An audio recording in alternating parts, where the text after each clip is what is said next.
₹4 ఓ వ్యక్తి నిండు ప్రాణాలను బలి తీసుకున్నాయి.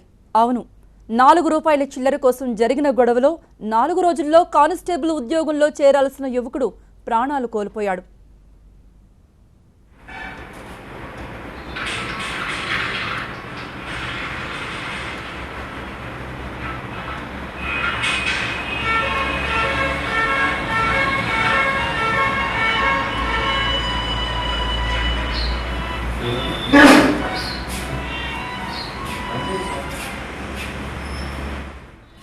పాన్ షాప్ దగ్గర జరిగిన చిన్న వివాదం ఓ నిండు ప్రాణాలను బలి తీసుకుంది.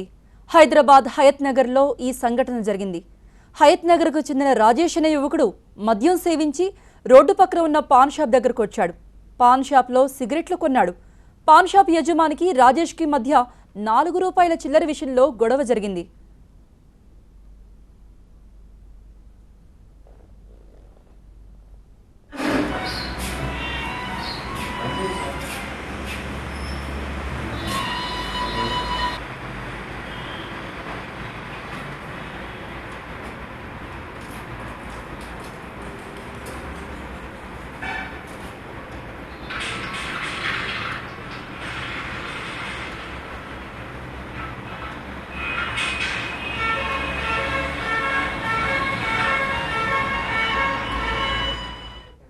పాన్ షాప్ ఓనర్కు రాజేష్కు మధ్య మాటామాటా పెరిగింది. పాన్ షాప్ యజమాని నదీంను చంపుతానంటూ బెదిరించాడు రాజేష్. దీంతో ఆవేశంతో ఊగిపోయిన నదీం ఫోన్ చేసి 3 వ్యక్తులను రప్పించాడు. మొత్తం 4 కలిసి రాజేష్ను కొట్టారు. రాజేష్ వారి నుండి తప్పించుకున్నాడు. పరిగెత్తికెళ్లి రాజేష్ను మళ్లీ పట్టుకున్నారు. మళ్లీ కొట్టారు. రాజేష్ వారి నుండి మళ్లీ తప్పించుకొని రోడ్డు మీదకు పరుగులు తీశాడు. అతను ఏ విధంగా పరుగులు తీస్తున్నాడు, ఆ 3 యువకుల నుండి ఏ విధంగా పారిపోవాలని ప్రయత్నించాడనేటువంటి దృశ్యాలు మనం సీసీటీవీ ఫుటేజ్లో క్లియర్గా మనం గమనించవచ్చు. ఎవరైతే పాన్ షాప్ యజమాని నదీం 3 యువకులను ఫోన్ చేసి పిలిపించుకున్నాడో వాళ్ళు పారిపోతున్న రాజేష్ను పట్టుకునే ప్రయత్నం చేస్తున్నారు. వాళ్ల నుండి తప్పించుకునే ప్రయత్నంలో రాజేష్ రోడ్డు మీద పరుగులు పెట్టాడు. ఇదే సమయంలో అటువైపుగా ఒక సిమెంట్ లారీ రాజేష్ను ఢీకొట్టింది. రాజేష్ అక్కడికక్కడే చనిపోయాడు. మద్యం మత్తు ఎటువంటి అనర్థాలకు దారితీస్తుందో ఈ సంఘటనే సాక్ష్యం. చనిపోయిన రాజేష్ కానిస్టేబుల్గా ఎంపికయ్యాడు. 4 రోజుల్లోనే ఉద్యోగంలో చేరాల్సినవాడు. మద్యం సేవించి గొడవ పెట్టుకొని ఇలా బలైపోయాడు.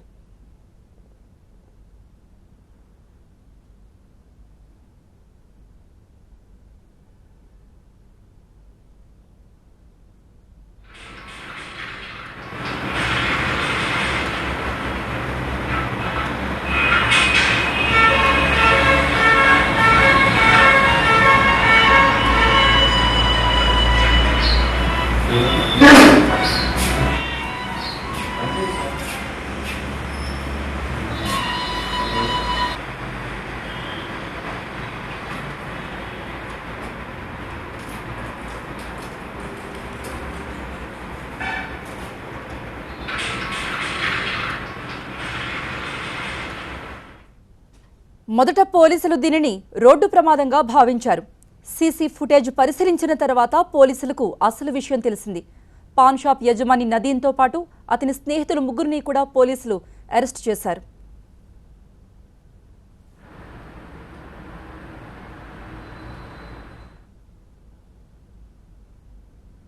₹4 చిల్లర కోసం జరిగిన గొడవ ఒక వ్యక్తి నిండు ప్రాణాలను బలి తీసుకుంది. రాజేష్ అనే యువకుడు కానిస్టేబుల్గా ఎంపికయ్యాడు. మరో 4 రోజుల్లో విధులు నిర్వర్తించాల్సినవాడు. ఇదే సమయంలో రాజేష్ మద్యం మత్తులో ఒక పాన్ షాప్కి వెళ్ళాడు. అక్కడికి వెళ్ళిన తర్వాత సిగరెట్లు కొన్నాడు రాజేష్. అదే సమయంలో పాన్ షాప్ యజమానికి ఇవ్వాల్సిన ₹4 విషయంలో రాజేష్ పాన్ షాప్ యజమానితో గొడవ పడ్డాడు. ఇదే సమయంలో పాన్ షాప్ యజమాని నదీంను బెదిరించాడు రాజేష్. చంపుతానంటూ బెదిరించడంతో నదీం తన స్నేహితులు 3 పిలిపించాడు. రాజేష్ను కొట్టించాడు. మద్యం మత్తులో ఉన్న రాజేష్ 3 యువకులు కొట్టడంతో తట్టుకోలేకపోయాడు. అక్కడి నుండి పరిగెట్టి పారిపోవాలనుకున్నాడు. అయితే పరిగెత్తిన రాజేష్ను వెంటాడారు ఆ 3 యువకులు. రోడ్డు మీదకు పరిగెడుతున్న రాజేష్ను వెంటాడి మరీ కొట్టారు. రాజేష్ తప్పించుకునే ప్రయత్నం చేశాడు. ఆ 3 యువకుల్ని వదిలించుకునే ప్రయత్నంలో రాజేష్ రోడ్డు మీదకు పరుగులు తీశాడు. అదే సమయంలో అటువైపుగా వస్తున్న ఒక సిమెంట్ లారీ రాజేష్ను ఢీకొట్టింది. మరో 4 రోజుల్లో కానిస్టేబుల్గా ఉద్యోగంలో ఉండాల్సినటువంటి ఆ యువకుడు నిండు ప్రాణాలను రోడ్డు మీదనే పోగొట్టుకున్నాడు. మొదట పోలీసులు దీనిని రోడ్డు ప్రమాదంగా భావించారు. సీసీ ఫుటేజ్ పరిశీలించిన తర్వాత పోలీసులకు ఈ విషయం తెలిసింది. పాన్ షాప్ యజమాని నదీన్తో పాటు అతని స్నేహితులు 3 కూడా పోలీసులు అరెస్ట్ చేశారు.